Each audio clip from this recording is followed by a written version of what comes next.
Senior वजीर सिंध शर्जील मेमन ने red और येलो लाइन बीआरटी मंसूबों पर तामीराती काम तेज करने की हिदायत कर दी है। बावर कराया कि जदीद तरीन डिजाइन पर मुश्तमिल बीआरटी शहरियों को नाकाबिले यकीन रिलीफ फराहम करेंगी। सिंध वजीर सिंध शर्जील इनाम मेमन की ज़ेर सदारत महकमा ट्रांसपोर्ट का अहम इजलास हुआ, जिसमें बीआरटी के दोनों मंसूबों पर पेशरफ्त का जायजा लिया गया। शर्जील मेमन ने वाजे कर दिया कि काम के मयार पर किसी समझौते के मुतहम्मिल नहीं हो सकते। अवाम को सस्ती, आसान और जदीद सफरी सहूलियात के जल्द अज जल्द फराहमी हुकूमत सिंध का अज़्म है।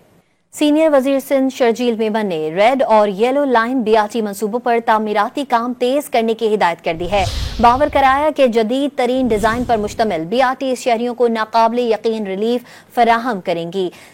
सिंध वजीर सिंध शर्जील इनाम मेमन की ज़ेर सदारत महकमा ट्रांसपोर्ट का अहम इजलास हुआ, जिसमें बीआरटी के दोनों मंसूबों पर पेशरफ्त का जायजा लिया गया।